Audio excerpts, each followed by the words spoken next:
وعلى آله ومن والاه. سبحانك لا علم لنا إلا ما علمتنا إنك أنت العليم الحكيم. رب اشرح لي صدري ويسر لي أمري واحلل عقدة من لساني يفقه قولي. الحمد لله الذي هدانا لهذا وما كنا لنهتدي لولا أن هدانا الله. اللهم انفعنا بما علمتنا وعلمنا ما ينفعنا وزدنا علما. ربنا يسير ولا تعسير وتمم بالخير ربي زدني علما آمين يا رب العالمين. السلام عليكم Ustaz. Waalaikumsalam Hari ini warahmatullahi kita wabarakatuh. masuk bab 10 berbicara ketika menyerukan azan yang ada buku muka surat 425. Ustaz. Dah sedia dah? Okey Ustaz.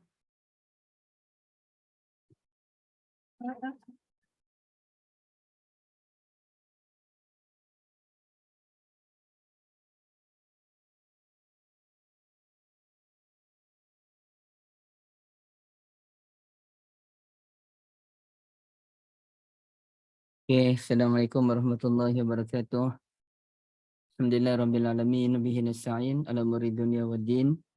Salatu wassalamu ala nabiyil amin wa ala alihi wa sahbihi ajma'in. Subhanaka la ilma lana illa ma 'allamtana innaka antal alimul hakim. La haula wala quwwata illa billah amma ba'd. Kaniza, Kak Syida dan ibu-ibu, semoga dirahmati Allah dalam keadaan sihat wal afiah insya-Allah. Dan insya-Allah kita sambung Kak sebut tadi bab yang ke-10 Ya Ustaz, bab 10 berbicara ketika menyerukan azan. Okey. Sekejap saya cari hadis ya. Okey.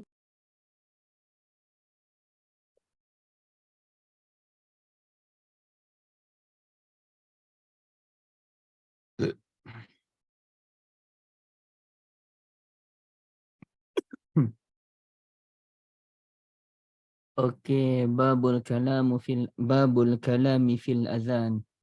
Bab berbicara ketika azan Okey. Muka surat 425 bagi siapa ada buku bab yang ke-10. Ini hadis dia.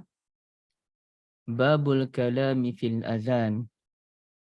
Jadi tajuk bab sampai sini je. Kemudiannya Imam Bukhari sebut wa takallama Sulaiman bin Surat fi azanihi, dan Sulaiman bin Surat radhiyallahu an pernah berbicara ketika azan.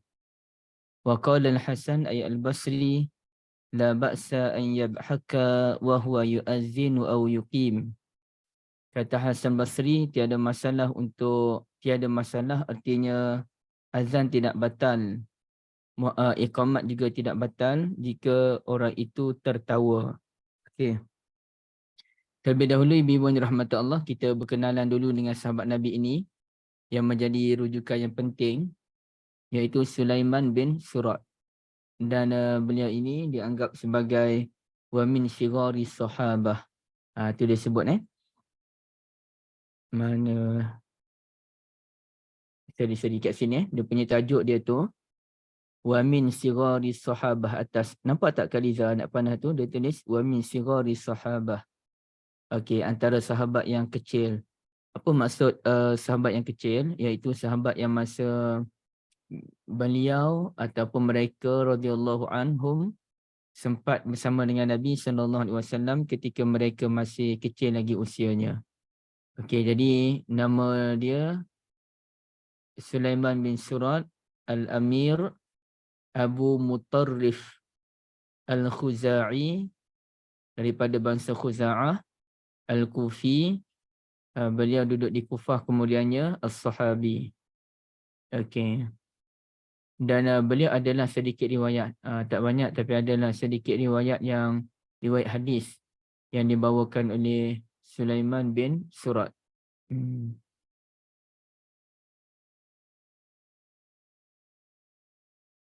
Okey, tu cerita dia tu. Tak apalah. Jadi ibu-ibu yang dirahmati Allah sekalian, dia ada 2 poin dibawakan oleh Imam Bukhari ni. Wa takallama Sulaiman bin Surat fi azanihi. Dan Sulaiman bin Surat berbicara ketika azan. Apa maksudnya Kak Liza, Kak Syida? Apa maksud Sulaiman bin Surat berbicara ketika azan? Ketika azan berkumandang bercakap. Oh, maksudnya Itu ke? maksud tak Dia saya pun sedang. nak.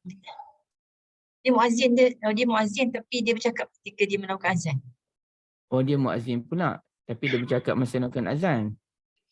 Yang Kak Liza faham tadi, orang lakukan azan kan? Orang lakukan azan, kemudiannya masa tu dia bersembang dia bercakap. Okey, kita cuba lihat kenyataan yang kedua pula. Wa qala al-Hasan la ba'sa an yadhaka wa huwa yu'azzin aw yuqim. Tiada masalah jika ia tertawa ketika azan ataupun iqamah. Jadi apa maksud dia dalam poin kedua ni?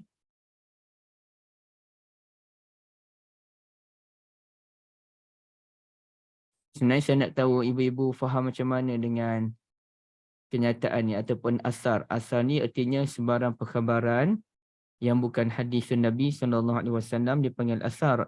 Tapi sebenarnya hadis pun boleh dipanggil sebagai asar. Asar ni artinya sebarang maklumat lah secara umum. Kalau Kak Liza tengok syarah judul bab ni, dia kata berbicara ketika menyerukan azan. Okey. Macam Kak Syida cakap tadi. Saya pun faham macam tu. Kita bercakap ketika azan dilaungkan. Jadi kalau poin yang kedua tu Kak Anis, tiada masalah jika tertawa ketika azan atau iqamah. Ustaz, saya faham dia melaungkan azan, lepas tu dalam tengah azan tu dia ketawa ataupun dia bercakap. Maksudnya orang yang bercakap yang buat tu adalah orang yang tengah melaungkan azan. Barakallahu fikum. Puan Azizah ni adik-beradik Ustazah Asiah ke? Betul Ustaz, saya adik Ustaz, dia kakak. Ustazah juga ke? Saya bukan Ustaz, saya orang biasa saja Ustaz. Kalau bukan Ustazah orang biasa, sama je. Sebenarnya saya hari tu lagi nak tanya, macam nampak Puan Azizah aling adik-beradik Ustazah Asiah ni kan. Terima kasih banyak. Okey, lawyer. Okey, jadi Adik-beradik hebat tu Ustaz, dua-dua orang tu. Masya Allah, Masya Allah. Bukan Ustaz, saya marahin je Ustaz, jangan terkemilau. Okey. Muda lagi. Okey. Sekarang ni kalau ikut apa yang Puan Azizah faham, sama dengan kefahaman Kak Syida. Kefahaman Kak Anis pula sama dengan kefahaman Kak Liza. Boleh saya tahu lagi siapa lagi yang nak bagi pandangan? Mungkin Ustazah pula Bonda Azhar ataupun sesiapa?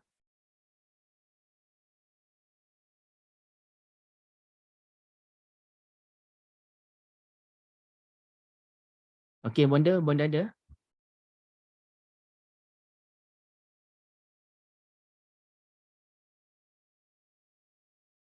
Mana Bonda Azhar ni?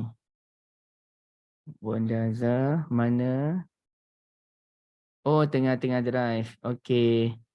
Yang lain-lain, Puan Syahirah macam mana Puan Syahirah? Sebenarnya orang tengah azan dan kemudiannya Sulaiman bersembang ke ataupun boleh tertawa ke ataupun orang yang melakukan azan tu yang boleh bersembang ataupun boleh berbicara ataupun boleh ketawa. Ayat dia menyerukan azan ketika menyerukan azan. Ketika dia menyerukan azan Dia perbuatan dia. Okey, tak apa. Saya kata sama dengan Kak Liza. Jadi 3-2 lah, kita undi je nak kan. Okey. Sekarang ni kita cuba tengok hadis dulu. Hadis ini disampaikan oleh Guru Bukhari, Musaddad daripada sahabat Nabi. Bukan cerita hadis dulu, dia cerita asar Ibn Abbas radhiyallahu anhuma yang disampaikan oleh Abdullah bin Al-Haris At-Tabi'i. Kata Abdullah bin Al-Haris, khatabana Ibn Abbas radhiyallahu anhuma fi yaumin radghin.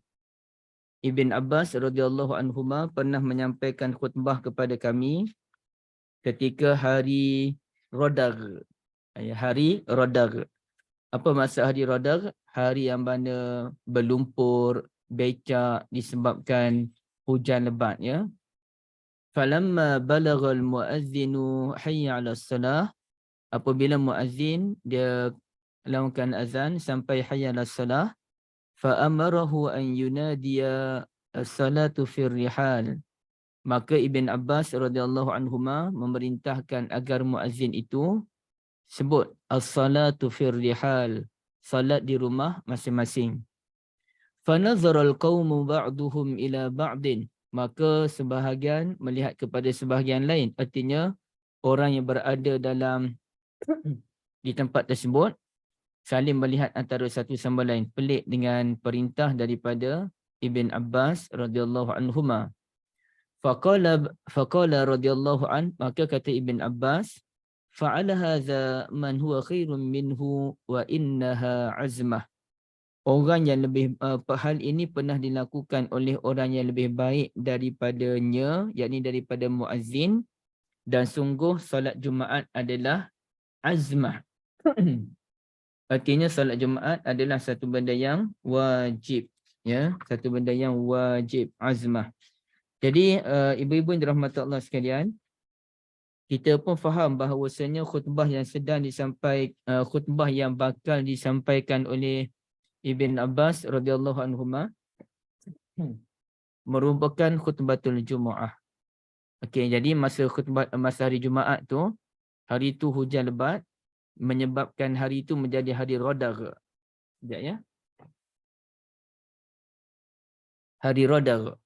Jadi ketika muazzin sampai ke hayya 'alas salah, ya, dia masa tu kalau kita azan macam ni ibu-ibu sekalian. Artinya Ibn Abbas sudah naik atas mimbar. Ibn Abbas pun bagi salam, Assalamualaikum warahmatullahi. Kemudiannya baru azan. Masa azan tu sampailah ke ayat hayya 'alas salah, hayya 'alas salah, datanglah salat, datanglah salat. Ibn Abbas minta berhenti dan sebut as-salatu fir rihal, salat di rumah masing-masing. Itu yang menyebabkan mereka saling melihat antara satu sama lain. Dan kata Ibn Abbas radhiyallahu anhuma, hal ini telah dilakukan oleh orang yang lebih baik daripada muazzin ini, walaupun solat Jumaat itu merupakan satu benda yang wajib. Okey. Persoalan yang saya nak tanya ibu-ibu yang dirahmati Allah sekalian, ada dua perkara. Okey, saya nak tanya dululah sebelum kita bincang, ya. Fanazaral qaumu ba'duhum ila ba'din, maka mereka saling melihat antara satu sama lain. Persoalannya, mengapa mereka saling melihat antara satu sama lain? Sebab masa tengah azan tu Ibnu Abbas cakap dekat muazzin tu suruh sebut perkataan solatlah di rumah. Jadi Jadi orang lain rasa hairan lah, orang lain rasa hairan. Sebab apa benda yang orang rasa hairan tu, Kak? Sebab Ibnu Abbas bercakap ketika azan. Okey. Saya faham dah apa yang Kak Liza maksudkan. Orang rasa hairan kerana Ibn Abbas bercakap masa azan. Okey. Bercakap pada muazzin tadilah. Okey, satu. Ada pandangan lain lagi ke?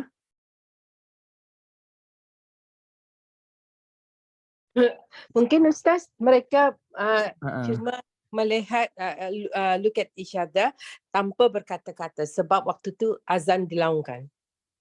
Semula benda? Mungkin cuma mereka melihat masing-masing tanpa berkata-kata sebab azan ketika tu dilaungkan. Okey, saya faham masa bonda yang tu. Tapi persoalan yang timbul bonda dan ibu-ibu sekalian, mengapa mereka saling melihat antara satu sama lain macam mereka ni tercengang-cengang? Kena solat di rumah, Ustaz. Tukar teks azan. Apa Kak Syida? Tukar teks azan dari kebiasaan. Bukan teks azan. Okey, satu Kak Liza kata kerana Ibn Abbas bersembang dengan muazzin. Kak Syida kata kerana dia bukan teks azan, as-salatu fir rihal. Bonda pula kata kerana tiba-tiba Ibn Abbas suruh salat di rumah radhiyallahu anhuma. Okey. Kemudiannya saya nak tanya ibu-ibu sekalian, mengapa Ibn Abbas radhiyallahu radhiyallahu an kata macam ni. Fa'ala hadza man huwa khairun minhu wa innaha azmah. Okay, point dia. Hal ini telah dilakukan oleh orang yang lebih baik daripada muazzin ini. Apa maksudnya? Sebab hari tu hujan lebat agaknya, jadi orang nak datang susah. Jadi suruh Ibn Abbas suruh seru supaya solatlah di rumah. Ada pernah dilakukan ke sebelum ni? Yang tu tak tahu. Okey. Dia lebih pada macam ni. Satunya, apa maksud hal ini telah dilakukan oleh orang yang lebih baik daripadanya. Nya tu siapa? Okay, satu isu. Isu yang kedua, apakah perkara yang dilakukan oleh orang yang lebih baik daripadanya itu? Apa perkara yang dilakukan itu? Dia Rukhsah dia tu Ustaz? melakukan azan. Orang yang melakukan azan tu. Okey, saya nak dengar Kak Syida dulu. Macam mana Kak Syida? Dia tu lebih baik daripadanya. Perbuatan dia yang melakukan azan. Lebih baik daripada azan? Maksudnya dia apa maksudnya? Contohnya hal ini pernah dilakukan daripada lebih baik daripada dia. Muazzin tu macam mana Ustaz? Macam ni. Ada dua soalan tu saya ulang balik dua soalan tu Satu, hal ini telah dilakukan oleh orang yang lebih baik daripadanya. Siapakah nya yang dimaksudkan? Satu. Yang kedua, apakah yang dimaksudkan dengan hal yang lebih baik? Hal tu hal apa dia sebenarnya? Dia melakukan perbuatan azan Itu tu. solat di masjid ketika hari Jumaat tu, solat di masjid. Yang lebih baik tu solat di masjid, tapi orang pernah buat di rumah lah maknanya. Ketika okey. Maknanya perbuatan tu adalah solat Jumaat. Solat Jumaat. Maknanya lebih baik solat di rumah tu pernah dilakukan. Pernah dulu-dulu. dilakukan dahulu. Tak perlu datang ke masjid macam tu. Macam tu. Yang ni kalau rukhsah lah sebab hujan. Rukhsah sebab hujan lebat kan. Okey, terima kasih banyak.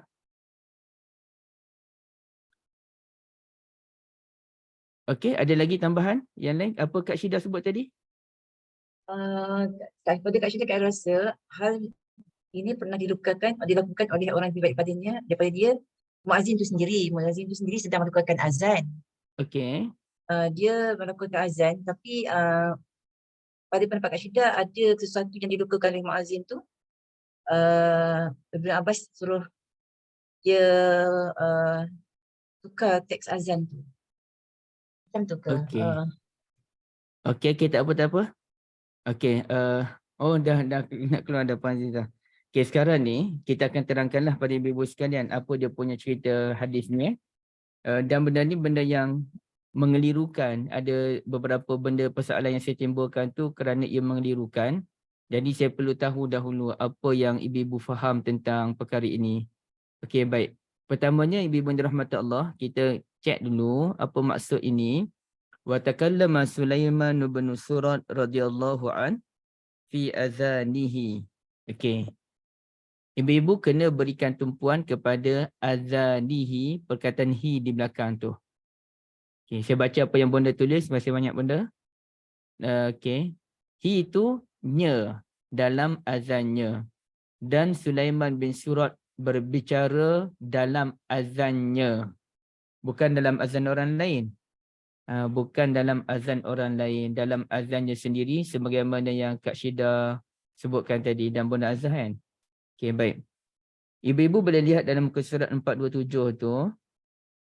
Perkataan wa takallama Sulaiman bin Surat fi azanihi. Tengok yang bawah sekali itu kan.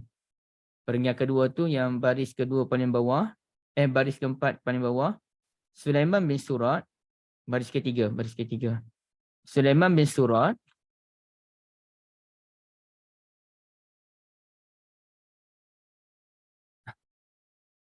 Ni. Mana ni? Annahu kana yu'adzin. Okey. Beliau pernah ketika melaungkan azan fil askar dalam pasukan tentera. fayamuru ghulamahu bil hajati fi azanihi. Lalu beliau telah memerintahkan pembantu dia untuk menunaikan hajatnya ketika dia melaungkan azan. Siapa yang melakukan azan tu? Sulaiman bin Surat. Masa tengah dia azan, maka dia minta bantuan daripada gulam dia untuk melakukan sesuatu perkara. Itu maksudnya. Jadi bukan berbicara ketika orang lain sedang azan, tetapi kita sendiri sedang azan. Misalnya ibu-ibu dirahmati Allah, ketika muazzin sedang melakukan azan dan masa azan tu tiba-tiba je dia punya pembesaran suara tu bermasalah dan dia kena betulkan sedikit. Masa tu dia dah asyhadu alla ilaha illallah, asyhadu alla ilaha illallah, yang kali kedua tu macam ada problem sikit. Maka dia pun bagi tahu orang berdekatan, Tuan Haji, betulkan sikit, kurang jelas suaranya, contohnya. Itu dibolehkan. Ataupun masa dia tengah azan sampai ke asyhadu anna Muhammadar Rasulullah, tiba-tiba dia nampak ada seorang budak ni nak pergi ke satu tempat dan risau akan membahayakan budak tersebut, budak kecil lagi. Maka kita pun panggil seseorang untuk ambil budak tersebut. Panggil ayah dia ke untuk ambil budak tu. Ni ambil anak ni, bahaya ni. Sebagai contoh, kita berkata demikian. Semasa azan, ia dibenarkan. Okey, itu maksud Sulaiman bin Surat berbicara ketika azan. Okey. Yang kedua, ibu-ibu yang dirahmati Allah sekalian, berkenaan dengan waqala al-Hasan la ba'sa an yadhak wa huwa yu'azzin au yuqim. Tiada masalah jika dia tertawa, bukan ketawa ya, tertawa. Artinya dia tidak sengaja ketawa. Okey. Jadi apabila dia tidak sengaja tertawa, mungkin ketika azan tu ada satu benda yang menggelikan hati dia, yang menyebabkan dia terkeluar ketawa sedikit. Maka tidak ada masalah, yakni tidak membatalkan azan. Ya, tidak membatalkan azan. Okey. Di sini cuba kita lihat apa ulasan ulama. An-nadhahik, ketawa dengan suara yang jelas, yang mana hurufnya difahami, fatafsudus salah, boleh membatalkan salat. Kalau kita ketawa, boleh membatalkan azan sebagaimana membatalkan salat. Okey. Satu, ada ulama kata demikian. Kalau dia ketawa tu dengan suara yang jelas, ha ha ha sebagai contoh, maka sebagaimana ketawa itu boleh membatalkan salat, ia juga boleh membatalkan azan. Okey, satu. Wa man mana'al kalama fil azan arada an yusawiyahu bisalah. Ulama yang menghalang daripada berbicara ketika azan, sebenarnya dia nak samakan azan dengan salat. Padahal azan dengan salat ni benda yang berbeza. Apa contoh perbezaan antara azan dengan salat, ibu-ibu sekalian? Solat ada rukun fi'li. Itu betul, itu jelaslah perbezaan solat dengan azan tu. Tapi apa yang lain? Syarat-syarat ke? Azan tidak wajib wuduk kan? Untuk wanita tak wajib. Tak, azan dengan solat tu sendiri. Azan tidak wajib wuduk kan? Ya, solat ya. wajib wuduk. Ya. Okay. Solat wajib tak hadap kiblat? Wajib. Wajib. Tapi azan wajib tak hadap kiblat? Tak wajib. Tak wajib. Jadi dalam bab ini ada perbezaan antara azan dengan solat. Jadi yang ulama menyatakan tidak langsung dibenarkan berbicara ketika azan. Mereka nak samakan azan dengan solat itu, pandangan itu nampak gaya kurang kuat. Okey. Yang kedua.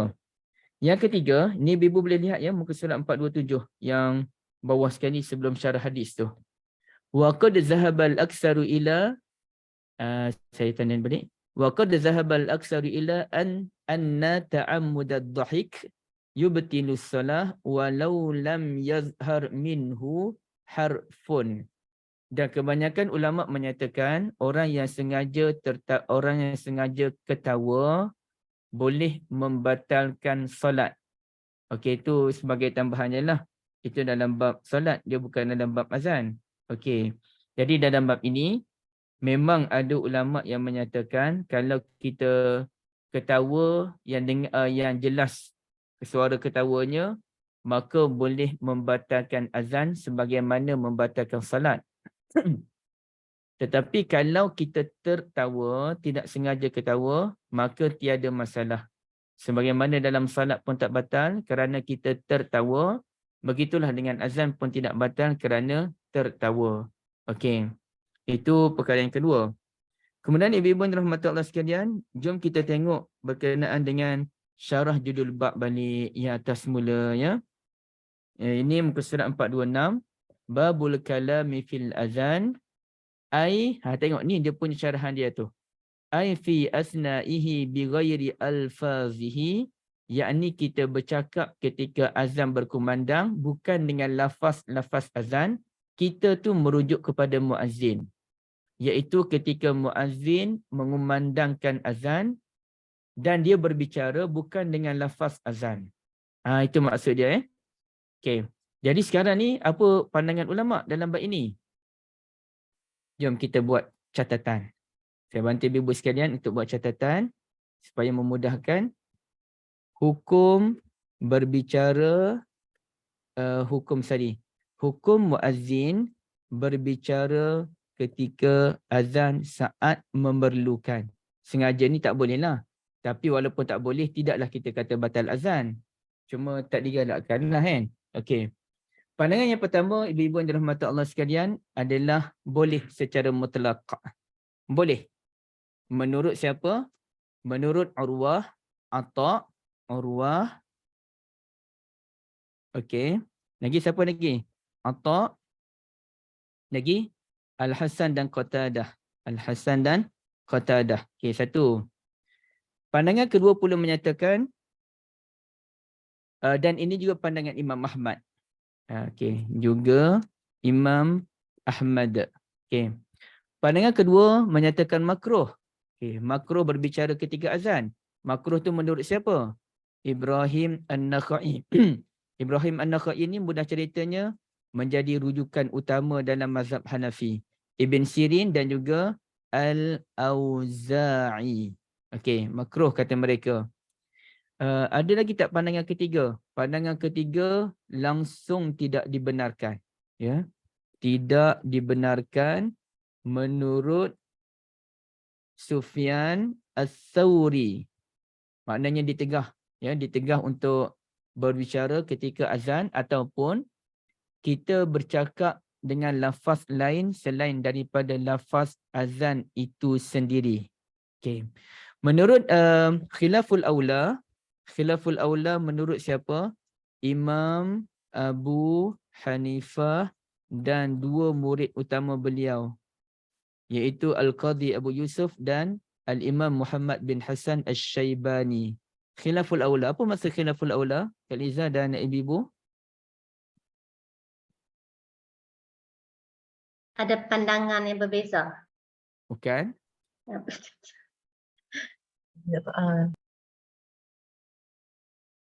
Apa dia maksud Khilaful Aula? Banyak kali dah kita jumpa sebenarnya. Pandangan yang lebih utama. Lebih baik kot. Dia bercanggah dengan pendapat yang lebih utama. Dia bercanggah dengan pendapat yang lebih utama. Okey. Jadi inilah beberapa pandangan ulama ya. Dan kata Ishaq bin Rahawai, makruh kecuali ada kaitan dengan salat. Kaitan dengan salat menurut Ishaq bin Rahawai, dan inilah pendapat inilah pendapat yang dipilih oleh Ibn Al-Munzir berdasarkan hadis Ibn Abbas radhiyallahu anhuma. Okey, itu saya dah sediakan untuk ibu sekalian. Tinggal ibu nak copy and paste je. Okey, jadi ceritanya kalau ikut Imam Abu Hanifah dan juga Imam Malik, juga Imam Syafi'i, dua murid Imam Abu Hanifah, dia khilaful aula. Yang paling baik kita jangan berbicara ketika azan. Tapi kalau kita nak berbicara juga, makruh ke? Dia tak makruh. Cuma sebaik-baiknya sahaja tidak berbicara. Tapi nampak gaya pandangan yang dibawakan oleh Ishaq bin Rahawai ini ada kekuatannya, ibu-ibu yang dirahmati Allah sekalian. Kenapa? Kata beliau, yukrah wa an Ishaq bin Rahawai yukrah illa in kana fima yata'allaqu bis-salah, makruh kecuali kalau benda tu ada kaitan dengan salat. Sebagaimana kes Ibn Abbas radhiyallahu anhuma tadi, kerana ada kaitan dengan salat maka dibenarkan. Itu kata Ishaq bin Rahawai. Tetapi agak-agak ibu-ibu sekalian lah. Sekarang jom kita buat latihan sedikit ya. Sekejap Okey. Jom kita buat latihan sedikit. Berdasarkan pandangan Ishaq bin Rahawai, makruh kecuali benda yang ada kaitan dengan salat. Sekarang ni ibu-ibu tengok balik teks. Wa takallama Sulaiman bin Surat fi azanihi. Dan Sulaiman bin Surat radhiyallahu an berbicara dalam azannya. Okey, kenapa Sulaiman bin Surat berbicara dalam azannya? Kerana beliau ada urusan dan beliau minta pembantu beliau selesaikan urusan tersebut ketika beliau sedang melaungkan azan.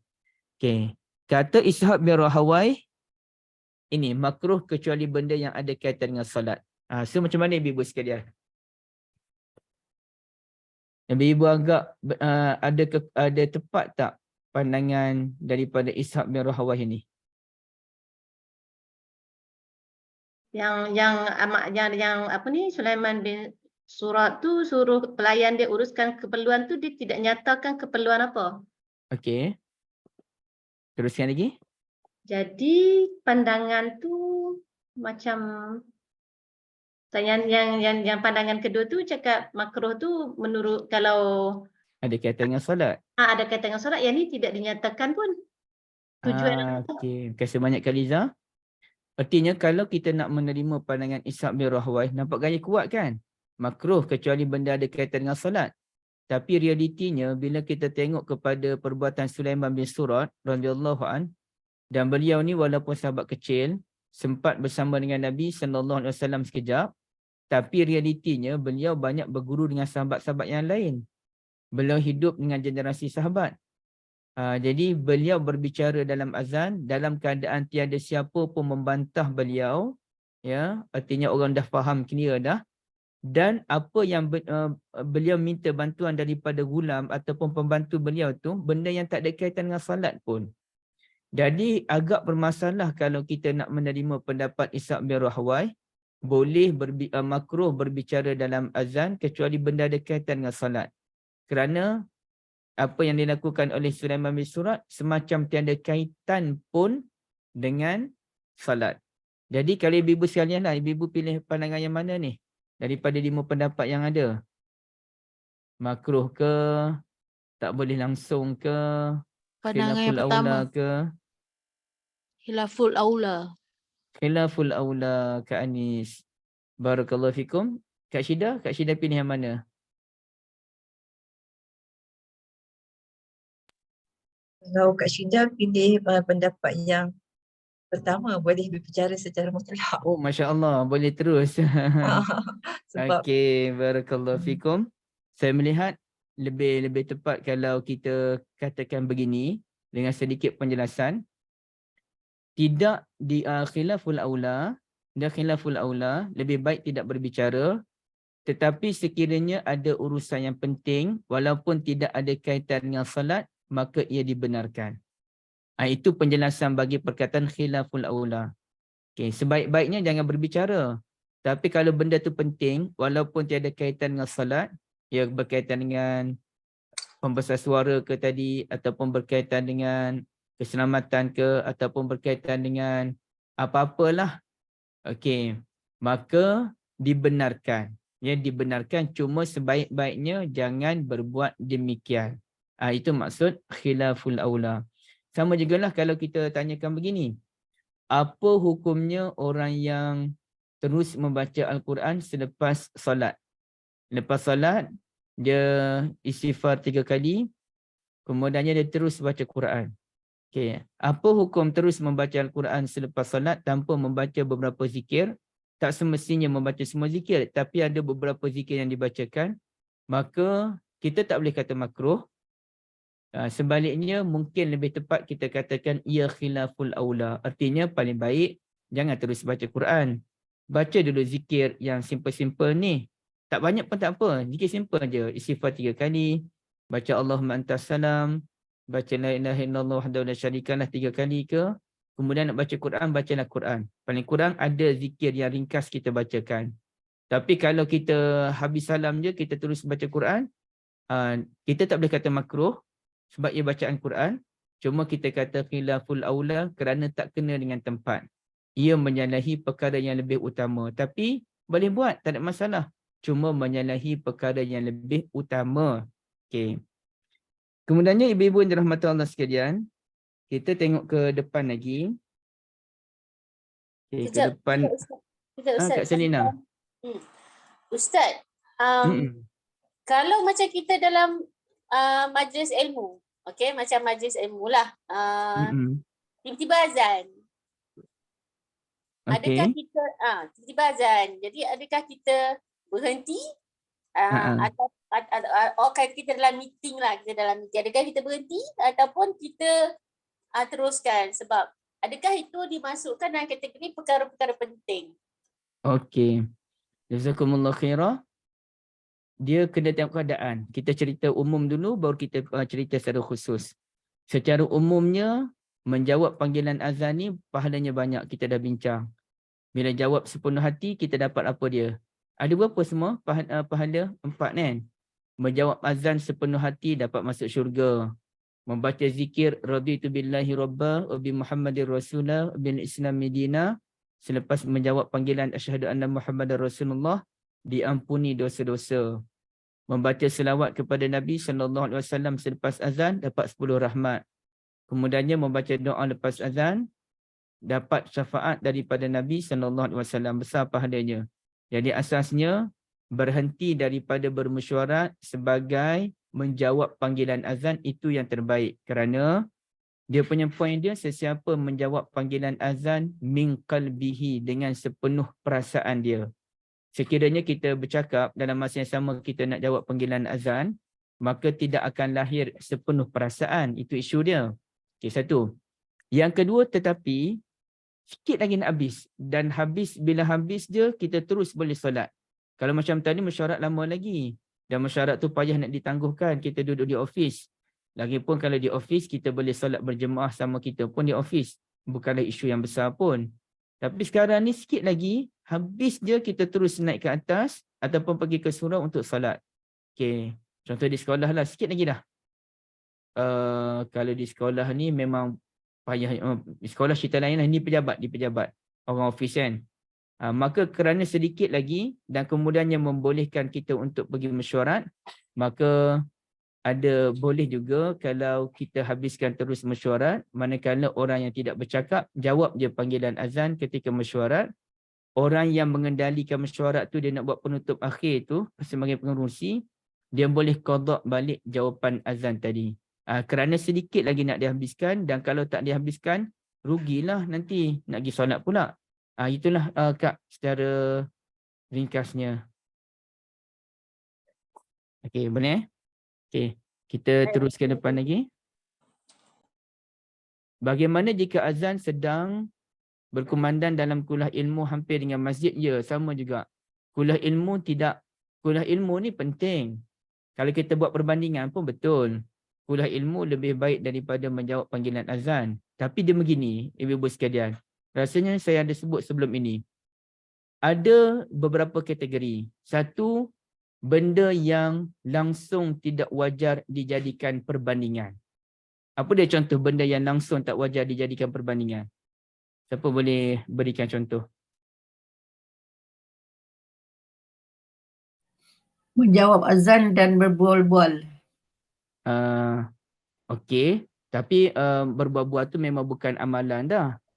Dia nak kena dua-dua amalan. Majlis ilmu dengan solat sunat. Okey, betul. Majlis ilmu dengan solat sunat itu memang tak boleh dijadikan perbandingan pun. Kerana ilmu hukumnya fardu, sama ada fardu kifayah ataupun fardu ain. Sedangkan solat ia adalah sunat. Jadi tak wajar dijadikan perbandingan.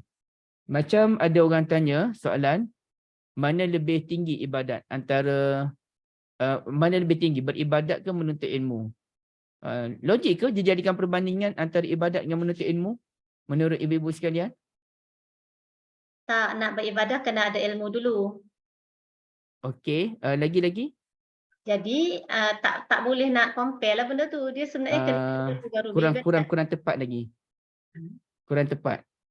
Okay. Wajar tak wajar dijadikan perbandingan antara beribadah dengan menuntut ilmu? Ibadah tu wajib. Beribadah wajib. Dua-dua tu wajib. Kedua tu wajib. Solat wajib. Kata kalau kita ibadah tu solat dengan solat. Solat tu wajib. Dia Jadi sebab nak banding, sebab dia benda dua-dua wajib. majlis Okey, ilmu tu boleh saya nak dengar tambahkan. Kak Aisyah punya pandangan. Kak Aisyah macam mana? Kakak, saya ambil air masak tak apa. Kak Aisyah. Ibu Zaitun, Masya Allah Ibu. Saya tak perasan Ibu. Kalau menuntut ilmu tu biasanya ada masa tertentu. Beribadah ada masa yang boleh kita, ada masa yang kita free ataupun ada masa yang terluang lah. Okey, sama-sama wajib. Okey, terima kasih banyak Ibu. Sebenarnya kita terkeliru. Kita aturkan. Apa dia Kak? Kalau majlis ilmu ni biasanya kita aturkan. Jadi waktu macam benda ni macam waktu solat pun dah tentu. Jadi waktu majlis ilmu kita ni memang kita boleh aturkan kan. Kita boleh aturkan kita. Itu menjawab soalan Kak Halina tadi. Yang jawapan Kak Salina, jawapan Ibu Zaitun menjawab soalan Kak Lina. Ustaz tak nyatakan ibadah tu ibadah wajib ke ibadah sunat? Dapat tangkap dia sikit tu. Sebab itu ibu-ibu kena clear. Saya tanyakan mana lebih utama antara wajarkah kita buat perbandingan antara menuntut ilmu dengan beribadat? Langsung tak wajar. Tapi ibu-ibu duk main tadi wajib tak wajib mana lebih utama, bukan, tak wajar sebab tadi mula-mula duduk ingat ibadah tu maksud Ustaz solat. Fikir balik Ustaz tak nyatakan pun ibadah tu ibadah wajib ke ibadah sunat. Ulama kata kenapa tanya soalan mana lebih utama antara beribadah dengan menuntut ilmu? Menuntut ilmu tu bukan ibadah ke? Jadi nampak tadi ibadah lah, menuntut ilmu tu satu ibadah. Yes, sebab itu tak wajar dijadikan perbandingan kerana dua-dua ibadah. Soalan itu sendiri pun soalan yang tak logik. Mana lebih utama antara menuntut ilmu dengan ibadah? Soalan apa ni? Memang tak logik lah, tak boleh buat perbandingan. Okey. Yang macam Kak Lina tanyakan tadi adalah mana lebih utama antara ketika seorang yang sedang menyampaikan kuliah, tiba-tiba azan, nak teruskan kuliah ke ataupun nak menjawab panggilan azan? Sebenarnya, ia termasuk dalam kategori yang Kak Salina ulas, benda yang boleh diurus dengan benda yang tak boleh diurus. Orang yang mengajar ni contohnya lah, kita ada kelas dan kelas tu kita dah tahu dah pukul berapa azan. Clear? Pukul 1 berapa sekarang ni kalau Zuhur? 1 lebih kan? 1.10 lah kita katakan. 1.10 mesti azan Zuhur. Itu confirm.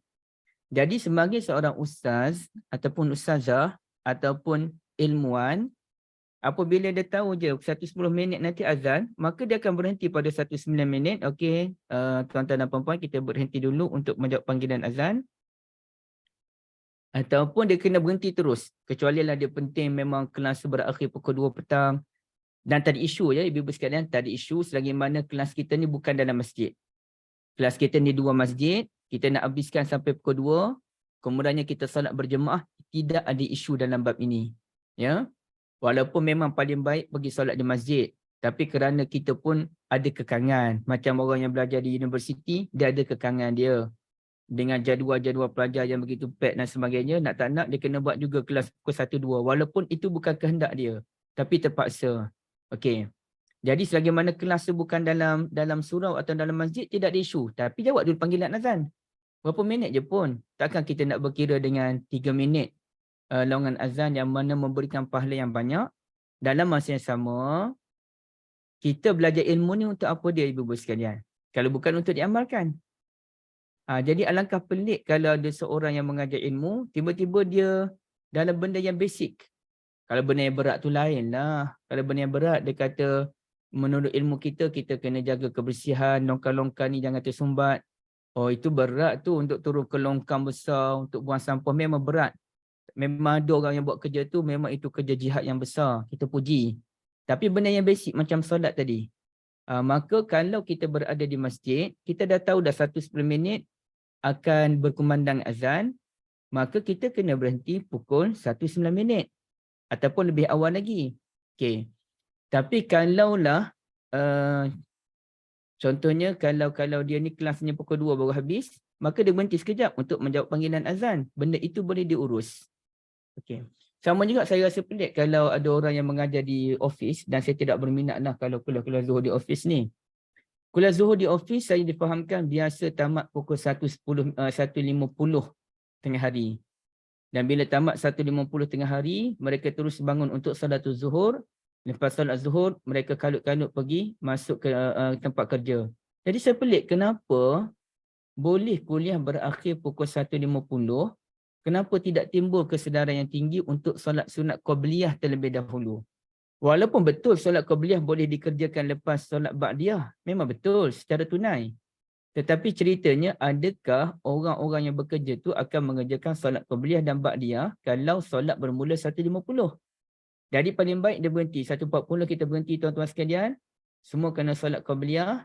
Lepas solat qabliyah kita solat Zuhur. Dan insya-Allah sempat lagi solat ba'diyah dalam 2-3 minit. Itu namanya beramal dengan ilmu yang kita miliki. Okey, baik. Kita kembali kepada perbincangan ini. Sekarang ni kita kena tengok, kita dah jelas dah apa yang Sulaiman bin Surad, Al-Hasanul Basri. Kalau orang tu tertawa masa azan, contohnya masa azan tu, tiba-tiba dia teringat ada satu peristiwa. Kan kadang-kadang kan kita ni teringat peristiwa, masa solat pun teringat. Senyum seorang-seorang, nak ketawa tak boleh dah. Okay, masa azan dia teringatkan satu pengalaman yang sedikit menggelitik hati dia dan dia tertawa sedikit masa azan, itu dimaafkan sebagaimana orang yang tertawa sedikit pun kerana digeletik oleh adik dia ke anak dia ke pun tidak membatalkan solat kerana ia hanya tertawa sedikit. Okey. Sekarang ni kita nak pergi kepada cerita Ibn Abbas radhiyallahu anhuma. Okay, apa sebenarnya poin Ibn Abbas ni? Ibn Abbas, apa benda yang orang dok pelik-pelik dengan Ibn Abbas ya? Okey, ceritanya begini ibu-ibu yang dirahmati Allah sekalian. Dalam masa yang sama, ibu-ibu boleh buka muka surat 429.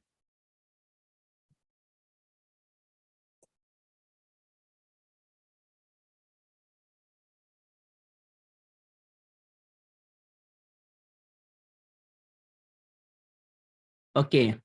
Ada satu kekeliruan. Sekejap.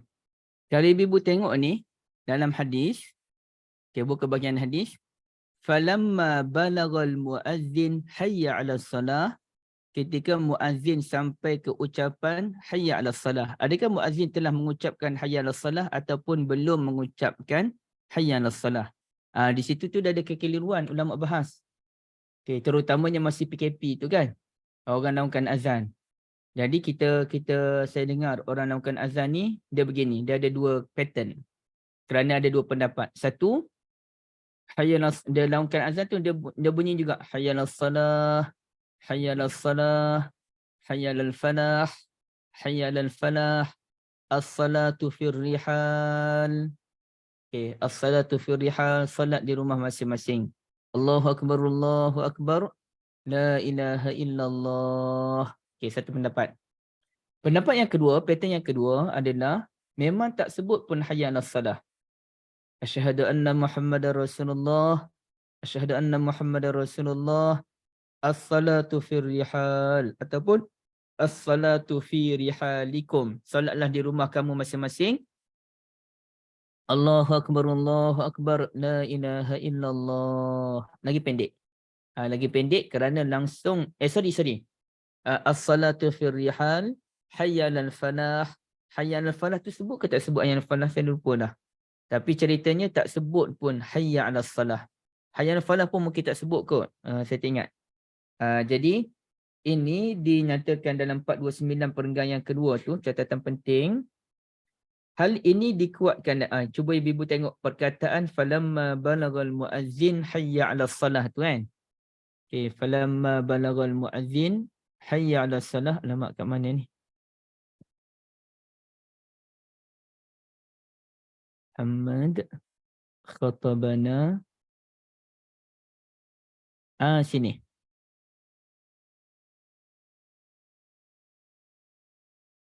Ada riwayat yang menyatakan iza kulta, bukan iza kultu tu. Yang sini salah, yang Bukit Bibu betulnya.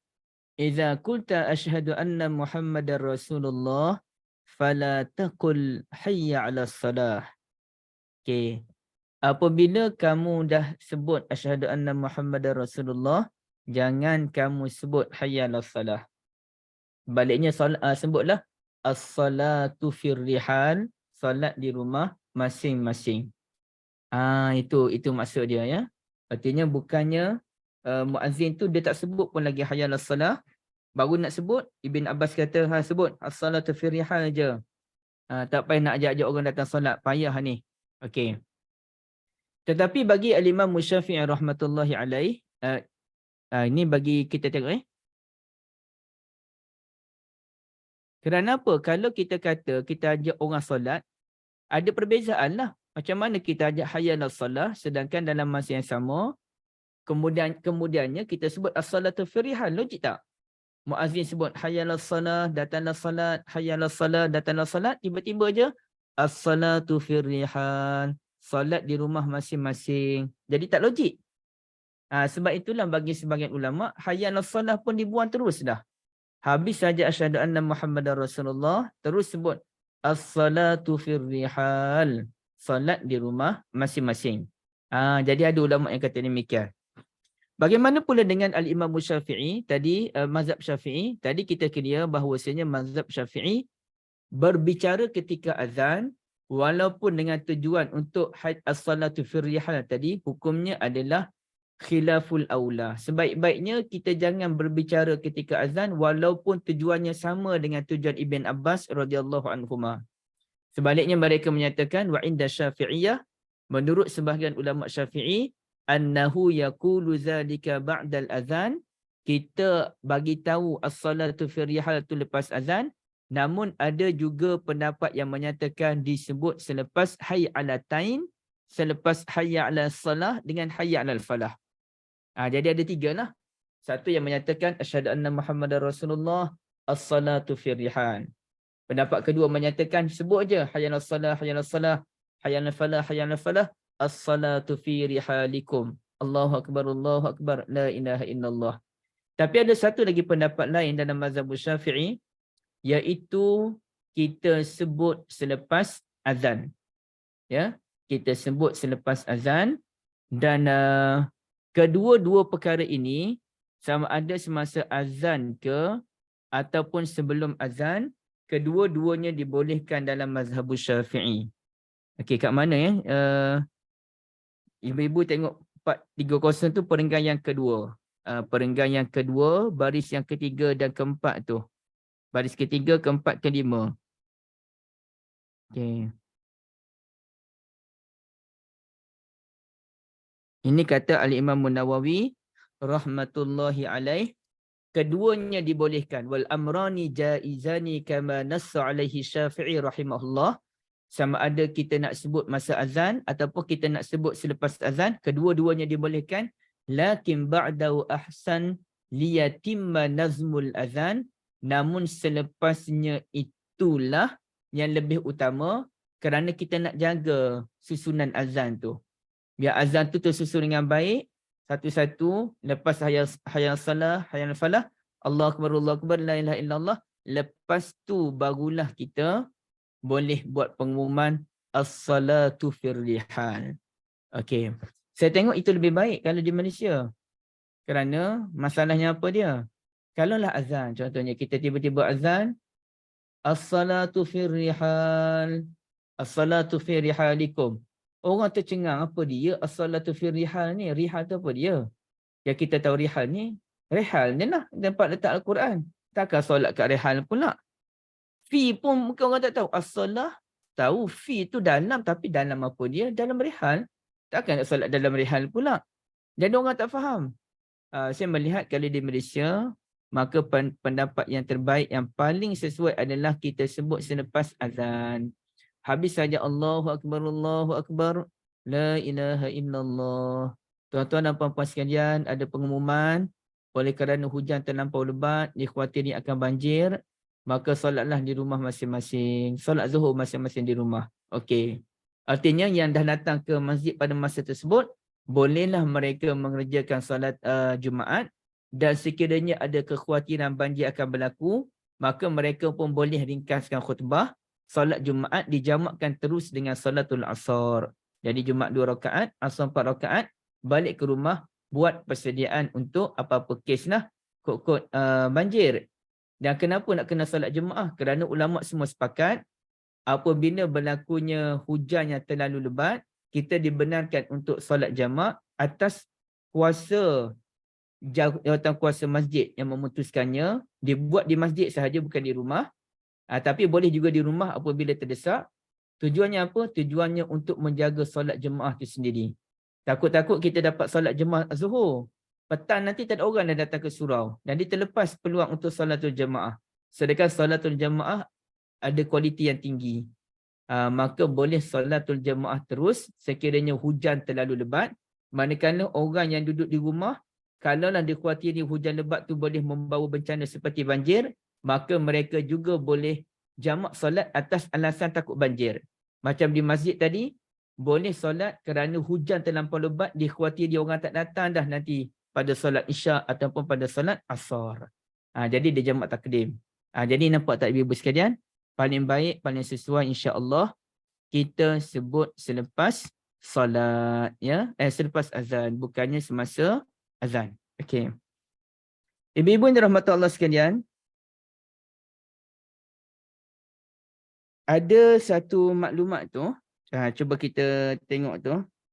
Mana dia?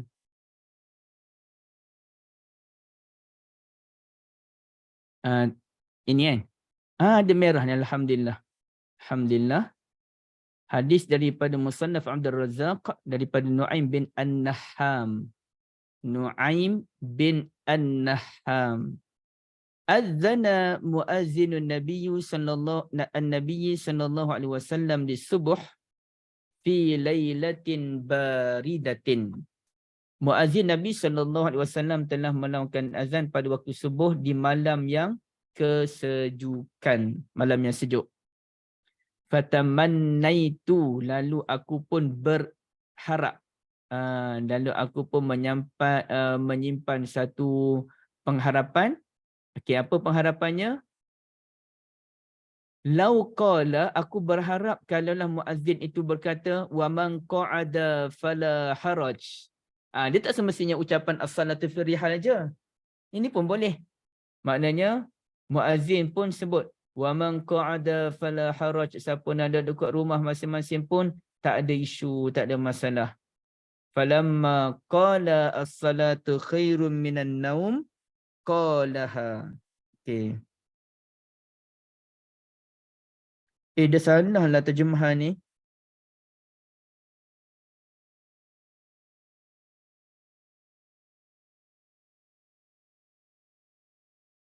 Saya faham lain daripada terjemahan yang ibu-ibu anda tu, yang muka surat 430 bawah sekali. Saya terjemah ikut apa yang saya faham ni. Saya rasa buku ni ada kesilapan ni. Payah nak cari kesilapan dalam buku ni, kerana buku ni dia punya terjemahannya berkualiti sangat tinggi. Adalah kesilapan ejaan tu biasa, kesilapan ejaan je pun. Tapi nak cari kesilapan terjemahan ni payah. Nanti saya kena PM pihak perpustakaan ni, pihak penerbitan ni, kod-kod memang silap, boleh diorang betulkan untuk cetakan yang baru. Saya pernah dah PM diorang. Yang saya faham begini, fatamanna itu lalu aku pun menyimpan harapan, kalaulah muazzin Nabi tadi sebut wa man qa'ada fala haraj, sesiapa yang duduk je kat rumah tak ada isu. Tengok-tengok, falamma qala, selepas sahaja muazzin tu kata as-salatu khairum minan naum, salat lebih baik daripada tidur, dan je lepas itu dia pun sebut apa yang dicita-citakan oleh Nu'aim bin Nahham, wa man qa'ada fala haraj, siapa yang nak duduk saja, nak solat di rumah je pun silakan, tak ada masalah. Gitu. Jadi yang ni saya keliru dengan terjemahan dia. Okey. Jadi kemudiannya kita nak jawab persoalan yang ibu-ibu, saya tanya ibu-ibu tadi, apa maksud mereka saling melihat antara satu sama lain tu.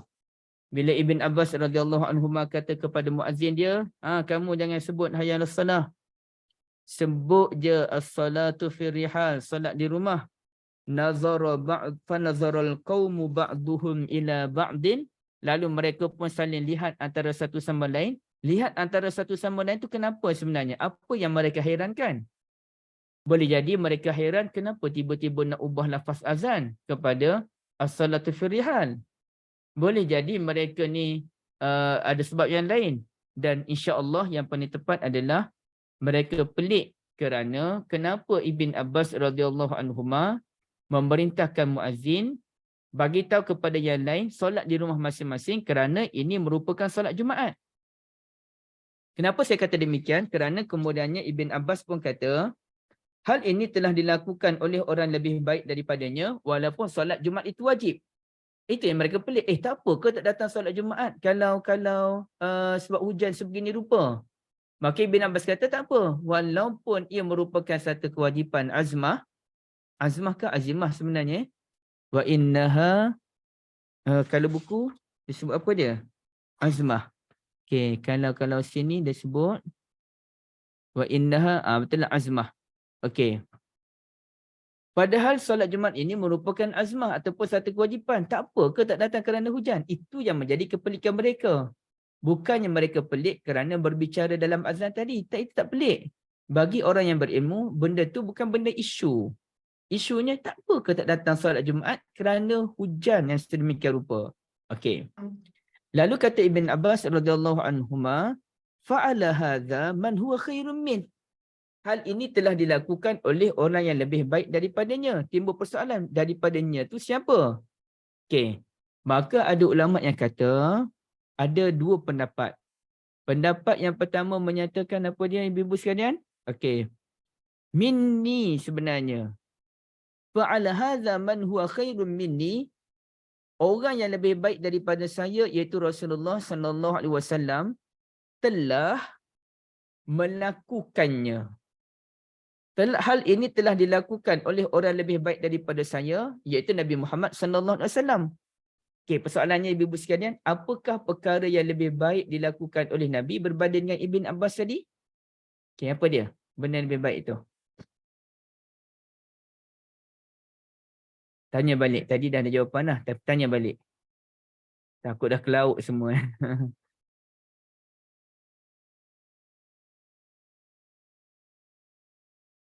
Ibu Zaitun. Apa benda lebih baik dilakukan? Kalau Ustaz cakap tadi orang rasa pelik, tertanya-tanya solat Jumaat tu kena wajib kan lakukan di masjid. Tapi bila muazzin suruh lakukan di rumah jadi orang rasa pelik. Itu yang peliknya. Tapi yang ayat ni pula hal ini pernah dilakukan oleh Rasulullah, maknanya Rasulullah pernah solat di rumah ke solat Jumaat? Tapi ayat dia pelik juga.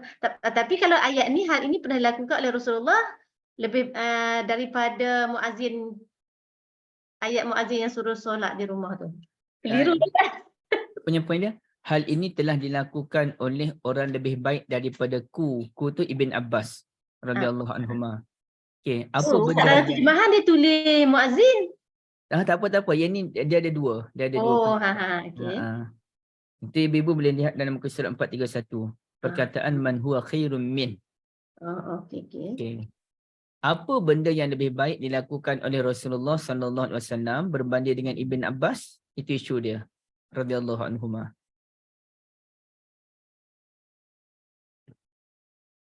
Ibnu Abbas suruh tukar perkataan azan tu, suruh solat di rumah. Maknanya Rasulullah pernah buat lah.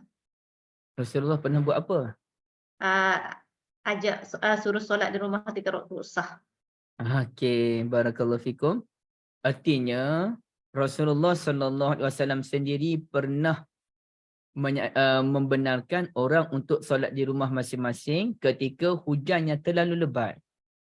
Bila hujan terlalu lebat, tambah-tambah kalau jalan tu becak, penuh dengan lumpur, memang menyusahkan orang, maka Rasulullah sallallahu alaihi wasallam sendiri pernah membenarkan perkara demikian.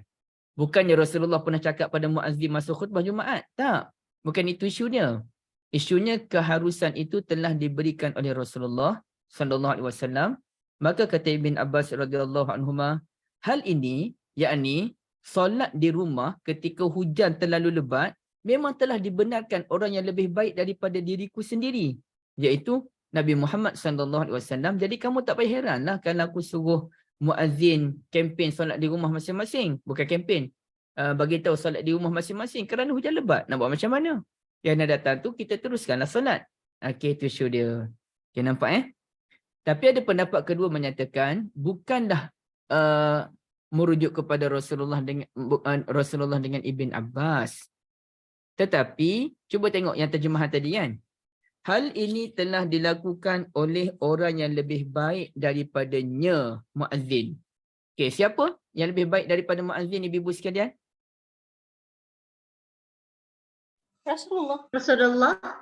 Rasulullah lebih baik daripada muazzin. Hal ini pernah dilakukan oleh Rasulullah yang lebih baik daripada muazzin. Apa yang Rasulullah lakukan yang lebih baik daripada muazzin? Kalau kita buat perbandingan Rasulullah dengan muazzin, artinya Rasulullah pernah melakukan azan.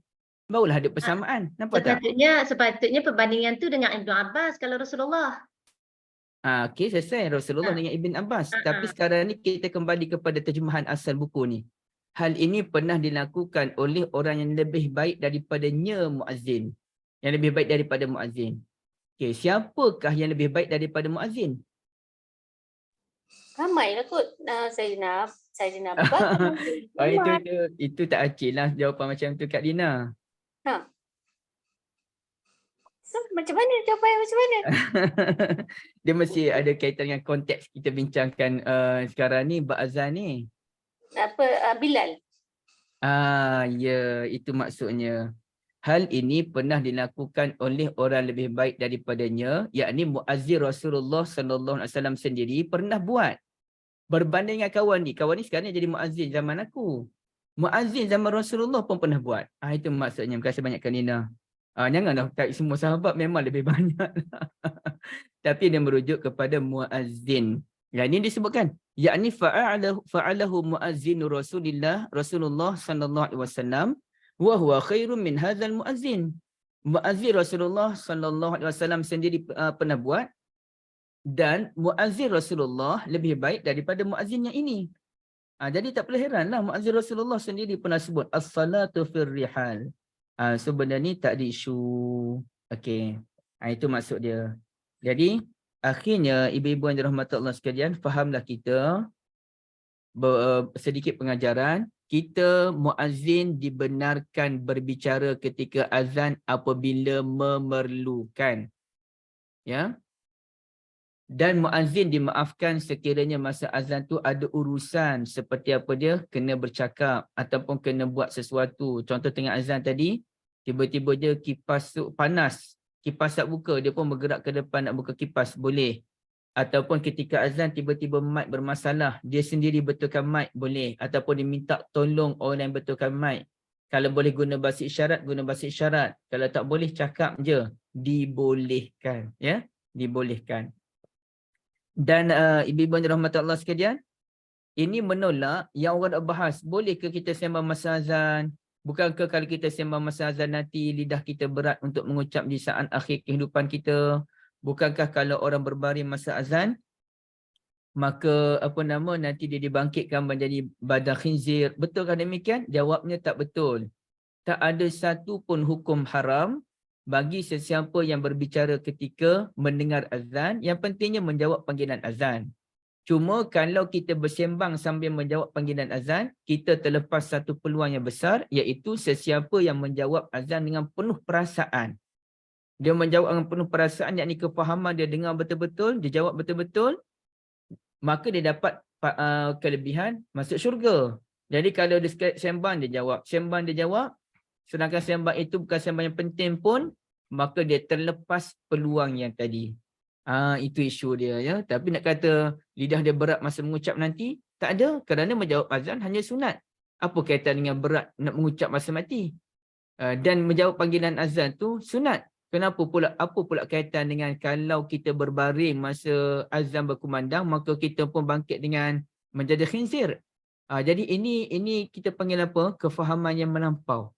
Kefahaman yang melampau, dan ulama dia tak bincang benda-benda tu. Ulama bincangnya soal kalau muazzin sendiri yang berbicara. Okey. Wallahualam. Selesai bab ini.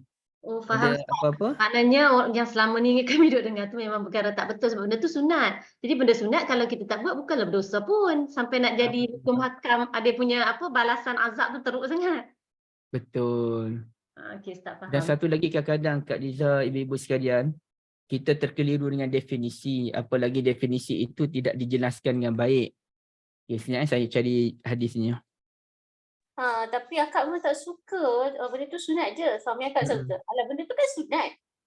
Like sunat tu benda yang sunnah bang. Jadi kalau you cakap sunat benda tak payah buat, jadi macam tak payah ikut sunnah lah macam tu kan. So macam itu kan benda yang Rasulullah buat. Kalau sunat kalau tak buat rugi. Dr. Bana cakap. Tapi kalau tak nak ikut Rasulullah, nak ikut siapa? Betul saya faham apa yang Kak Liza sebut tadi. Daripada sudut hukum, artinya benda tu sunat dan tidak membawa implikasi yang negatif. Itu maksudnya memang rugilah kalau kita tinggal benda sunat. Azab tu sebenarnya yang seperti yang dilemburkan macam tu. Poin dia berkaitan dengan azab tadi. Dan kalau kita lihat, macam saya sebut definisi tadi lah. Bila kita sembang ni, kita kena tengok kita sembang apa sekarang ni.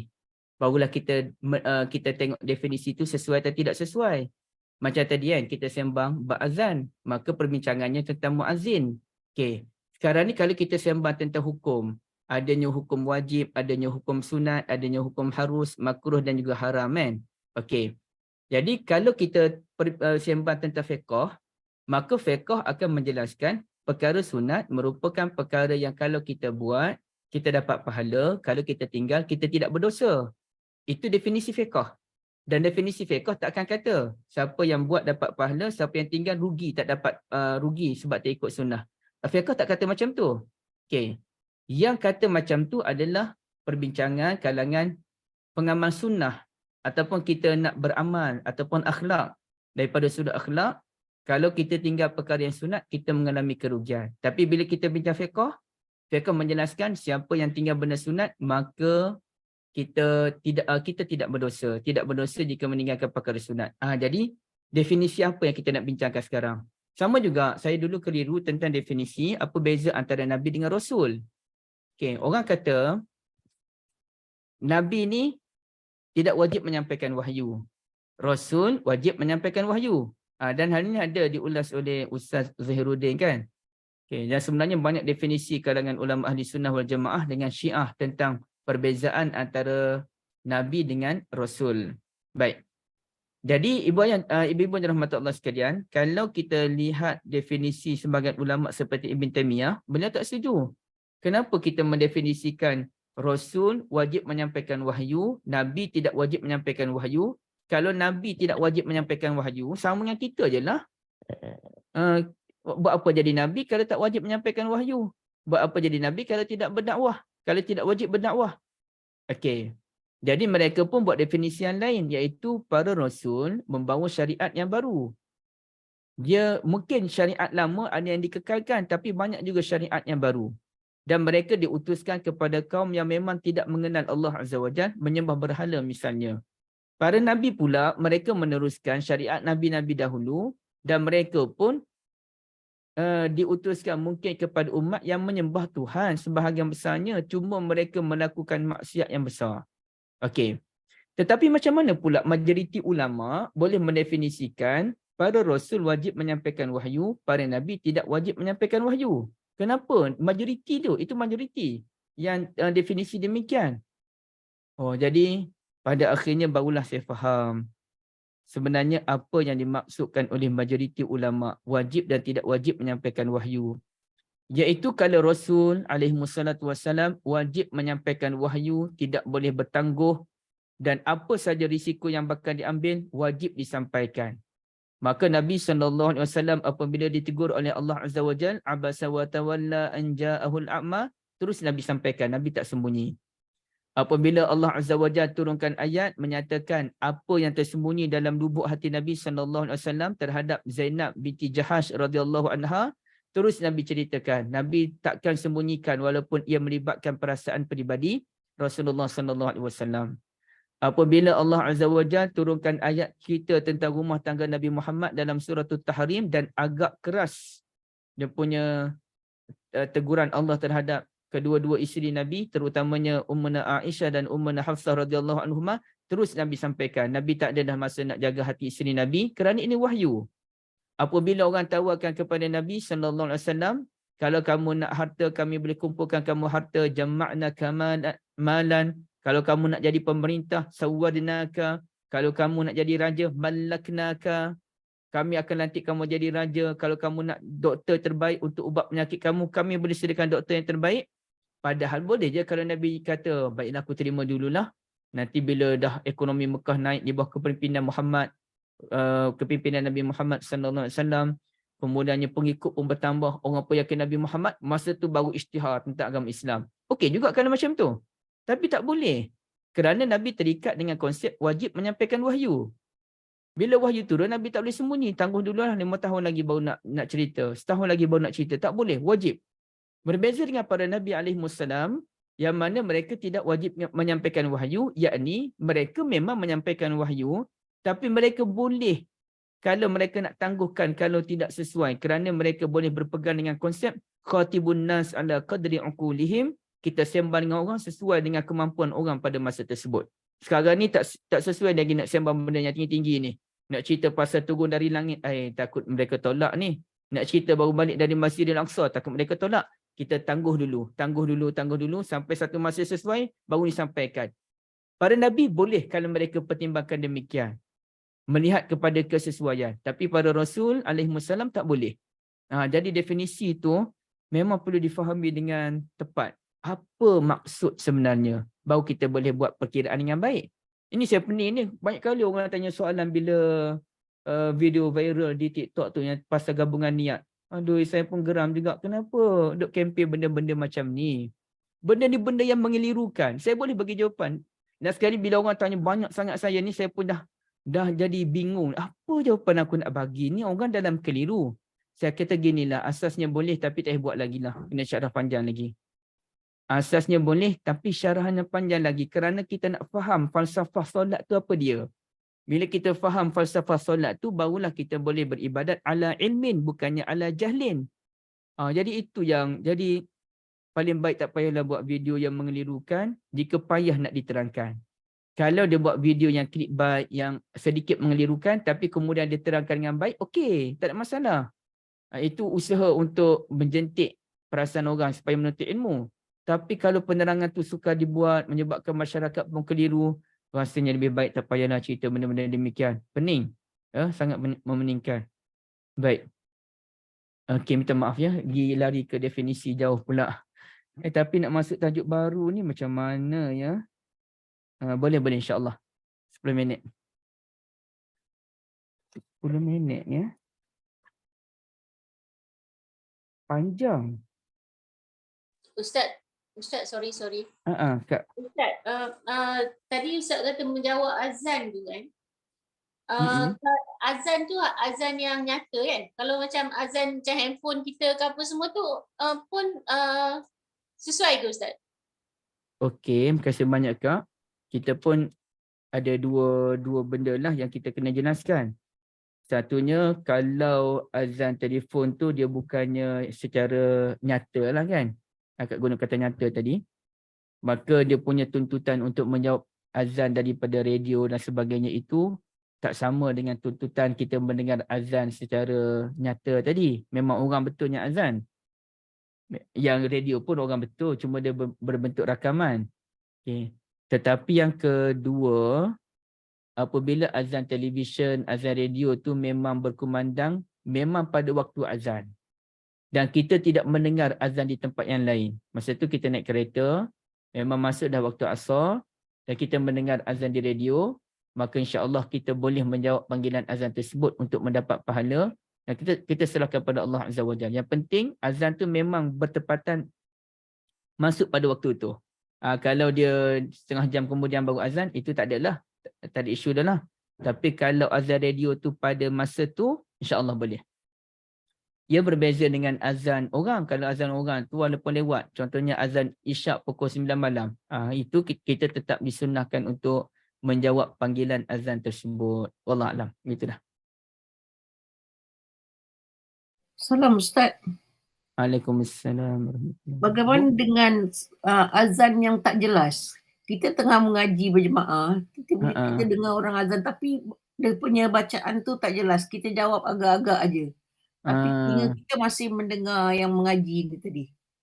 Kalau memang tak jelas, kita pun keliru dia baca hayal salah ke asyhadu an la ilaha illallah. Kita tak tahu apa yang dia baca. Tapi bunyi sayup-sayup. Cuma tak jelas apa benda yang dia baca. Itu tak adalah isu yang kita kena jawab panggilan azan. Sebab memang tak jelas. Yang kita nak jawab ni kalau kita jelas mendengarnya. Kalau kita berada di rumah, masa tu kita sedang mengaji Al-Quran. Contohnya, kita dengar azan tu sayup-sayup tak jelas, tapi kita tahu itu azan, maka insya-Allah kita boleh teruskan bacaan Al-Quran kita. Lepas tu kita berdoa je Ustaz. Bila dah habis tu. Insya-Allah boleh berdoa lepas habis insya-Allah.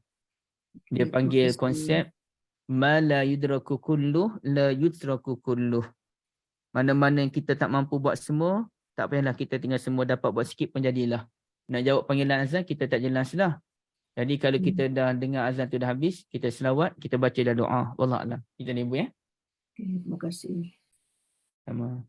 Tak masuk tajuk barulah Kak Liza Sebab tak sempat ni nak masuk tajuk baru ni. Tak apa Ustaz. Ustaz, macam tadi kan Rasul 5 orang Rasul yang Rasul Ulul Azmi itu salah seorang dia Nabi Nuh. Nabi Nuh dia tak ada kitab kan? Dia tak ada suhuf dan tak ada kitab. Kalau macam Nabi Ibrahim ada suhuf kan?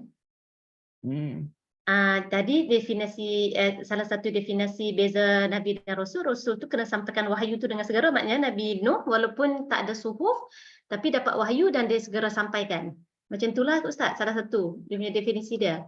Para Nabi nak tak nak mesti ada wahyu. Mesti para malaikat turun sampaikan wahyu pada mereka. Ya, cuma suhuf lah, suhuf. Macam lembaran-lembaran tu. Yang macam Nabi Ibrahim ada suhuf Ibrahim kan. Nabi Isa ada kitab Injil, Nabi Musa Taurat, Muhammad Al-Quran kan. Yang 5 Rasul Ulul Azmi tu. Tapi Nabi Nuh ada suhuf ke? Bukan Nabi Nuh sajalah kalau akak nak tanya kan. Mana lagi dah Nabi. Okey. Yang suhuf tu. Jadi payahlah Kak nak kata Nabi tak ada suhuf. Oh, memang ada lah Ustaz. Sebab Kak perasan. Nabi Daud tak ada. Nabi Daud tak ada.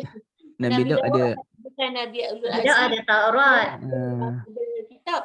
Zabur. Taurat pula Zabur. Zabur ataupun Al-Furqan. Jadi payahlah nak kata para Nabi ni tak ada suhuf. Oh, sebab wahyu tu mesti melalui lembaran ke? Melalui suhuf ke Ustaz?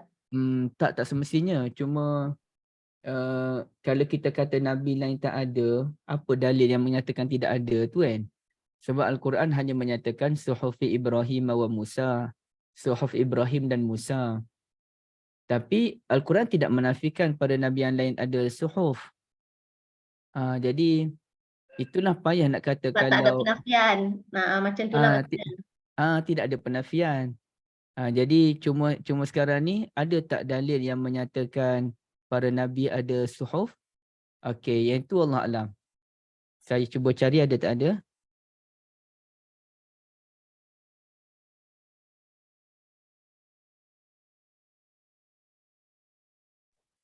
Dan kalau nak ikutkan Ustaz, kitab-kitab agama lain kan? Okey. Kitab agama lain tu. Akak baca lah, sempat membaca Bhagavad Gita, sempat membaca Dalai Lama, tu semua sempat lah zaman-zaman dulu tu baca benda-benda tu. Dia kalau kita baca tu benda-benda Bhagavad Gita, it's very it makes sense. Macam saya cakap kita baca Quran tu memang kita lebih kurang lah, kita rasa macam lebih kurang, cuma bahasa dia tak cantik, itu saja. Dan dia ada benda-benda yang ridiculous lah. Dia ada benda-benda yang ridiculous yang kita rasa macam benda ni macam tak logik. Ada dalam kitab tu, tapi dia akak boleh kata dia pun macam kita baca baca Bible lah kan, akak baca Bible, few Bible akak baca tu dia macam tu lah, dia macam kita kata oh betul lah kalau kita kata dia orang ni mengubah tu, memang kita akan nampak macam perbezaan penggunaan bahasa kat situ dan sebagainya. Dan kalau kitab-kitab lain pun, Bhagavad Gita, Dalai Lama yang akak baca tu memang kita rasa macam wahyu jugalah. Dia rasa macam dia orang ni macam betul lah, dia orang punya tu ada yang kita rasa macam macam Quran, macam it makes sense. It makes sense. So macam, dan kita boleh tengok perbezaan tu dari segi macam ini bahasa ni macam very beautifully more kan, yang dia ada one yang dia betul kita masuk page lain kita rasa macam kenapa bahasa dia tiba-tiba berubah jadi macam bahasa cakap, macam bahasa commoner. So dia jadi kitab-kitab ni yang daripada agama-agama lain tu dia ada wahyu rasanya. Itulah. Itu sampaikan ada pendapat yang menyatakan tokoh-tokoh agama lain macam Buddha dan sebagainya itu berasal daripada Nabi kan. Sampaikan ada orang kaitkan Buddha dengan Nabi Zulkifli, tapi dalilnya tu kuat ke betul tak betul, itu isu dia lah. Dan ada yang kata ahli falsafah Yunan seperti Socrates dan sebagainya pun para Nabi. Jadi kita pun wallahualam betul atau tak betul. Nak kata tak betul, tak boleh juga. Nak kata betul, tak ada bukti. Dan mungkin orang kata, macam mana boleh kata Socrates itu Nabi sedangkan tidak ada dalil menyatakan Socrates itu bertuhan. Masalahnya ada pula orang jumpa Socrates menyatakan Tuhan itu satu. Yang keduanya, banyak juga ajaran Nabi telah diselewengkan sebagaimana ajaran Nabi Musa, ajaran Nabi Isa pun diselewengkan. Maka tak mustahil ajaran Nabi dahulu diselewengkan, kemudiannya jadilah agama Hindu, agama Buddha dan sebagainya. Jadi benda ni benda yang mengelirukan. Apalagi kalau kita bincang tentang agama Hindu, ia merupakan agama tua yang tak tahu di mana asal usul dia. Dia bermula di mana? Dia bermula oleh siapa? Tak tahu asal usul. Jadi sebab itu ada orang kaitkan, kemungkinan tak yang sebenarnya agama ini dibawa oleh para Nabi juga. Tapi dia telah mengalami proses perubahan yang ketara tu kan. Wallahualam, dan banyak je. Kalau kita sembang dengan orang Hindu pun, saya sembang dengan uncle depan rumah saya dulu, Uncle Watson, dia pun kata Tuhan satu je, mana ada Tuhan banyak. Dia beriman dengan Tuhan yang satu. Dia beriman dengan kehidupan semula di hari akhirat nanti. Dia beriman dengan benda tu. Jadi artinya orang yang betul-betul mengikut ajaran yang asal tu, dia percaya kepada keesaan Tuhan, kepada hari kebangkitan dan sebagainya. Jadi wallahualam lah Kak Selina, benda ni dia masuk ke dalam dunia falsafah. Kawan saya dia memang dalam bab ini memang bidang dia, saya pun ada biasa sembang dengan dia. Tapi ialah ia termasuk dalam perkara yang zon atau perkara yang sangka-sangka je lah. Ya, macam akak pernah dengar Noman cerita pasal apa tu yang menyembah Samiri tu. Lepas tu kan menyembah patung anak lembu tu sampai sekarang ada. Sampai sekarang ada kan. So dia punya macam dia punya hukuman pada dia orang tu membunuh diri ke, dibunuh oleh orang lain ke, maksudnya bunuhlah diri kamu sendiri yang Quran kata kan. Dan mereka yang tak mau bunuh diri sendiri, sebab yang menyembah anak patung pun ramai juga. Jadi yang mana yang nak bertaubat, dia orang bunuhlah diri. Tapi kalau dia tak sanggup bunuh diri sendiri, dia orang suruh orang yang beriman bunuh dia orang. Lepas tu yang tak nak bunuh diri tu, dia orang lari. Dia orang lari dan tu yang dia orang pergi dalam pelarian itu, itu yang sangkut di Northern India. Di Northern India tu. Jadi sebab tu kalau kita tengok yang North India ni, dia muka dia memang lawa-lawa tu kan, sebab dia orang ni berasal daripada anak-anak Bani Israel. Itu Nu'man cerita tapi yelah benda tu kena buat DNA test apa semula dia kata kan. Tapi dia kata ada pendapat yang mengatakan dia orang ni lari dan dia orang meneruskan menyembah anak lembu. Oh, ini geng-geng Hindustan apa tu nah? Itulah. Dan menyembah anak lembu tu sebenarnya datang daripada diorang, sebab kalau kita tengok agama yang Southern India tu, diorang punya asalnya diorang tidak menyembah anak lembu, diorang tak menyembah binatang, diorang menyembah dewa-dewa. Sebab itu Diorang jadi menyembah mereka dewa-dewa. menyebut Dan dewa-dewa tu kan macam banyak kepala, banyak tangan. Itu berbeza antara orang yang Southern dengan Northern India tu. Diorang punya dewa-dewa dia tu berbeza-beza kalau kita tengok patung-patung gitu.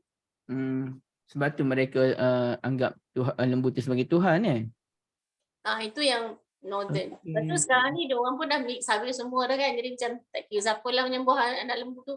Saya rasa dekat rumah saya kat sini ada kuil yang adik kena bunuh tu kan. Kat situ kuil tu memang ada patung anak lembu emas.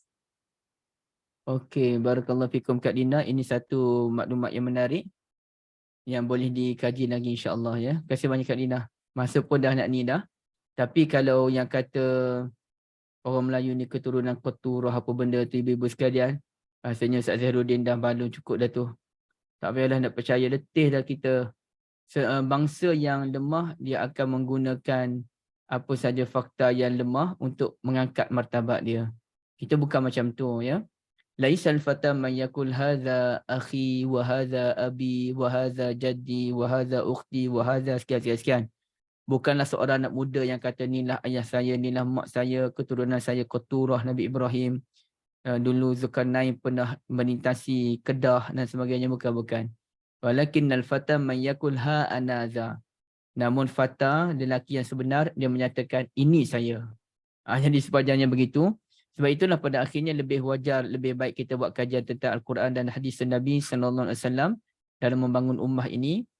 Yang mana sebab Al-Quran ni pun dia luas, dia bukannya isu bahasa, dia bukan isu tajwid, dia bukan isu taranum sahaja, isu kehidupan. Jadi kalaulah orang yang bidang lain, bukannya bidang agama ni, orang yang bidang lain mengkaji Al-Quran, banyak manfaat yang boleh kita buat untuk pembangunan negara, keamanan negara kita, dari sudut perubatan ke, sudut ekonomi, sudut macam-macam lagi lah. Semuanya berpunca daripada Al-Quran dan hadis Nabi SAW. Dan di sini saya tertarik, bila kita ada pemikir-pemikir yang pelik ni kan, sebagai akhirnya, contohnya Ustaz Hasrizal, dengan pemikiran yang unik dimiliki oleh beliau pernah kupas satu hadis daripada sahabat Nabi itu. Yang sahabat Nabi ni kan dia pergi berguru dengan Nabi SAW di rumah Nabi dalam tempoh 20 hari. Siapa dia nama sahabat ni? Selalu saya lupa nama beliau. Okey. Kami, sekejap sikit je. Abdullah bin apa dah? Abdullah. Saya tahu nak cari macam mana. Sekejap ya ibu. Falamma ra'a syauqana.